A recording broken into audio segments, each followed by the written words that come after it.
Do you need time alone after a social event to recharge? Do people often mistake your quietness for shyness? If so, you might be familiar with a common but crucial misunderstanding. Many people use the words shy and introverted interchangeably, but psychology draws a powerful line between them. Shyness is rooted in social anxiety, a fear of judgment or negative evaluation. It's about apprehension. Social introversion, however, is not about fear. It's about energy. It's a fundamental, hardwired preference in how you engage with the world and, most importantly, how you recharge your mental and emotional batteries. In this video, we're moving beyond the label. We'll break down the 8 specific signs that you're not just shy, but a true social introvert, someone with a strategic, depth-oriented approach to social life. Let's begin. Our first sign gets to the very heart of the social introvert's experience, their relationship with interaction itself. For many people, socializing is a reflex, an almost automatic pull towards others. Someone says party or group dinner, and they're immediately in. For the social introvert, that same invitation triggers a different mental process. It's not an instant yes or no, it's a conscious calculation. Their mind instantly performs a quiet audit. What's my current energy level? How long will this last? Who will be there? Is there a quiet corner I can retreat to? What do I have planned tomorrow that will require my focus? This isn't about being antisocial or not liking people. It's about strategic energy budgeting. Think of your social energy like a finite battery. For an extrovert, socializing is often what charges that battery. It's the power source. For the introvert, socializing is one of the primary functions that drains it. Therefore, every social commitment is an investment. They need to ensure the potential return: meaningful conversation, a genuine connection, a fun experience is worth the expenditure. Their yes is deliberate, considered, and often highly valuable because of it. Their no isn't a rejection of you. It's a necessary act of resource management for their own well-being. This conscious choice is the foundational layer of the introvert's social world. The second sign reveals where the social introvert's energy is best spent. While large parties, bustling bars, or chaotic group chats might feel overwhelming or frustratingly shallow, put them in a quiet coffee shop with one friend or around a dinner table with 3 close companions, and they come alive. This isn't a coincidence. It's a direct reflection of their core psychological preference: depth over breadth. In a crowd, social energy is scattered. Conversations are fragmented, competing with music and crosstalk. It's a high-stimulus environment designed for wide, but thin, interaction. The introvert's cognitive style is wired for focus and synthesis. They excel in environments with low external stimulus and high conversational depth. A one-on-one setting provides the perfect conditions for this. It allows for uninterrupted thought, nuanced discussion, active listening, and the gradual building of genuine understanding. They can explore a topic, a story, or an idea to its roots, without the constant cognitive overhead of managing multiple social inputs or fighting for airtime. In a small, trusted group, they can observe dynamics, contribute meaningfully when ready, and engage in the kind of layered, substantive conversation that truly fills their cup. The chaos of a crowd disperses their attention and energy. The focus of a deep conversation channels and fulfills it. This preference isn't about being unable to handle a crowd. It's about strategically choosing the social format where their unique strengths for connection and understanding can shine brightest. The third sign is perhaps the most defining and the most misunderstood: the social hangover. You can have a fantastic time. The conversation was great. The people were wonderful. You laughed and connected. Yet, when you get home, you don't feel energized. You feel depleted. You crave silence, solitude, and space. This isn't a sign that you didn't have fun. It's the hallmark of the social introvert's neurology. The reason lies in how the introvert brain is wired.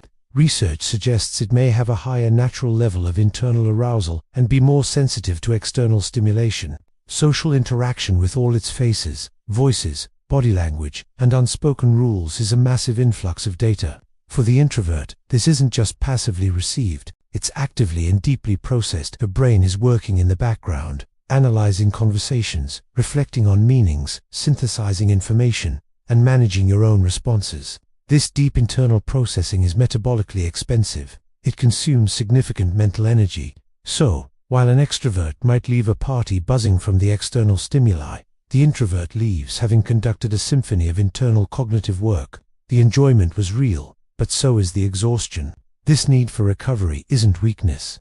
It's the necessary downtime for a complex processing system. That quiet time alone is untiding at S, where you integrate the experience and recharge the very capacity that allows you to connect so deeply in the first place. The fourth sign is about perception. It's the frequent, sometimes frustrating, experience of being misread, because you're not immediately jumping into the fray, because you value a moment of quiet observation before speaking, or because you simply need a bit of physical and mental space in a crowded room. People can draw the wrong conclusion. They may see you as standoffish, cold, disinterested, or aloof. This phenomenon is so common it has a name in introvert circles: resting introvert face. It's not a frown or a scowl, but a neutral, calm expression that comes from being internally focused rather than externally performing. In a culture that often equates outgoingness with friendliness, this quiet demeanor can be misinterpreted as unfriendliness.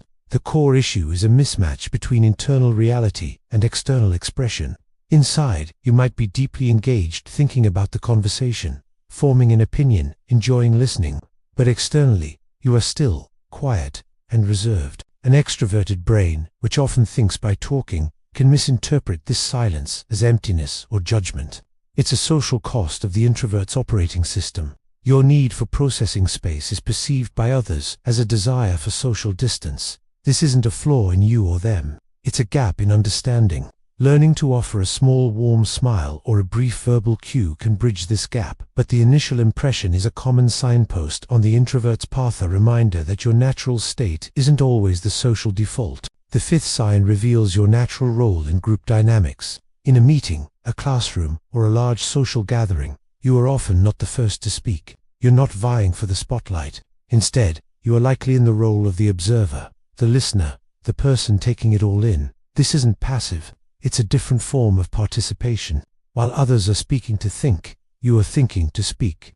You are gathering data, absorbing the topic, listening to various viewpoints, analyzing the group's mood and the speaker's intent. You're mentally connecting ideas, identifying underlying themes, and formulating your own perspective in the background. This is the observer archetype in action. In any environment, there are performers and there are observers. The social introvert is a natural observer. They find value and engagement in watching the social and intellectual play unfold, understanding the characters and the plot before deciding to step onto the stage. When you do choose to contribute, it's typically because you have synthesized the information into something substantive, a clarifying question, a connecting insight, or a well-considered opinion. You trade the quantity of your contributions for the quality and depth of your input. In a world full of noise, your preference for observation means you often see the patterns and hear the truths that others, in their rush to participate, miss entirely.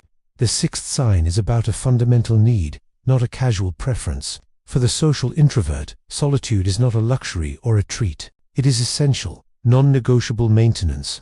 It's as crucial as sleep or nutrition. You don't just enjoy alone time. You require it to function well. You might actively schedule it, fiercely protect it on your calendar, and feel a sense of dread when it's threatened by back-to-back social obligations. If you go too long without it, you don't just feel tired, you can feel irritable, overwhelmed, scattered, and emotionally thin. Your patience wears out, your focus shatters, and your internal world feels cluttered and chaotic. This is because alone time is the critical recharge cycle for your cognitive and emotional batteries. Remember, your brain is doing deep internal processing. Social interaction, work demands, and external stimulation are all inputs that need to be sorted, integrated, and filed away. Solitude is the quiet factory where this essential work happens. It's the space where you decompress from sensory input, untangle complex thoughts, recharge your capacity for empathy and attention, and reconnect with your own thoughts and feelings. To call this antisocial is to mistake the process for the outcome. This downtime isn't about rejecting the world. It's about reconstituting the self so you can return to the world present, engaged, and authentically you. Guarding your solitude isn't selfish. It's the core practice of sustainable living for an introverted mind. The seventh sign highlights a key difference in your cognitive rhythm. You may dread being put on the spot, the sudden question in a meeting, the demand for an instant opinion, the pressure of rapid-fire debate. It's not that you don't know. It's that your best thinking doesn't operate on demand. Instead, your finest insights, your cleverest comebacks, and your most articulate arguments often arrive later, in the quiet after the moment has passed. The French have a perfect phrase for this: l'esprit de l'escalier, the spirit of the staircase, that brilliant thought that comes to you only as you leaving on the stairs heading out. This happens because of the introvert's delayed cognitive processing pathway. Information and conversation don't typically travel a short, direct route to your mouth. They take a longer, more scenic internal route. They pass through associative networks, get cross-referenced with memory and knowledge, and are carefully refined before being packaged for expression. While an extrovert might think by talking, processing ideas aloud, you think before talking. This internal refinement process means that when you do speak, your contribution is often well considered, nuanced, and substantive. It also means spontaneous banter can be draining, while thoughtful, asynchronous communication like texts or emails can feel liberating. Your need for time isn't a lack of intelligence or wit. It's the signature of a mind that values depth and precision over speed and communication. The eighth and final, and perhaps most defining sign, isn't about how you interact with the world, but about the world you carry within. For the social introvert, solitude is never empty. Your mind is a vibrant, complex, and deeply engaging landscape. It's a place of sprawling ideas, detailed scenarios, intricate reflections, and quiet creativity. You can be on a long drive, doing a simple chore, or lying in bed, and be profoundly entertained, challenged, or soothed by the activity of your own thoughts. This is the great strength and engine room of the introverted mind, a powerful capacity for deep introspection and self-sufficiency. While others might turn outward to a crowd for stimulation, you have a reliable, rich internal source. This inner world is where problems are solved, stories are born, ideas are connected, and your sense of self is continuously refined. It fuels creativity, strategic thinking, and empathy, as you mentally simulate different perspectives and outcomes. It's why you may prefer a book to a party, or a deep documentary to small talk your inner world craves and generates substance. This isn't escapism, it's engagement at a different depth. Your rich interior life isn't a consolation for being quiet on the outside. It's the very reason for it. It is your primary source of energy, insight, and identity, making you not just a participant in life, but its thoughtful author and editor. So, let's connect the dots. The 8 signs we've covered, from conscious socializing and thriving in depth to requiring solitude and possessing a rich inner world art, onto a random list of quirks. They are the interconnected features of a single, cohesive system, a strategic, depth-oriented cognitive style. This is the architecture of the social introvert's mind. This brings us to the crucial reframe. Social introversion is not a social deficit or a handicap to overcome.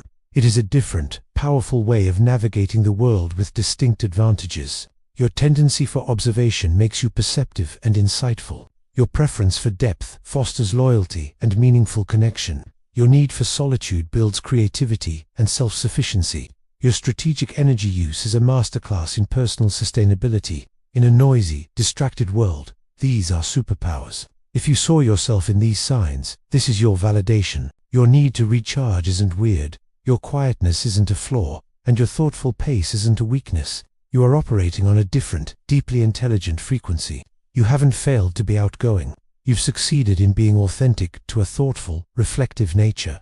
If this decoding of your experience resonates, if it finally puts the right words to feelings you've always had, then you've found more than an explanation. You've found your tribe. Hit that subscribe button. This channel is dedicated to understanding and empowering the introverted mindset. Here, we don't just talk about personality traits, we decode the quiet strength behind them. Thanks for watching.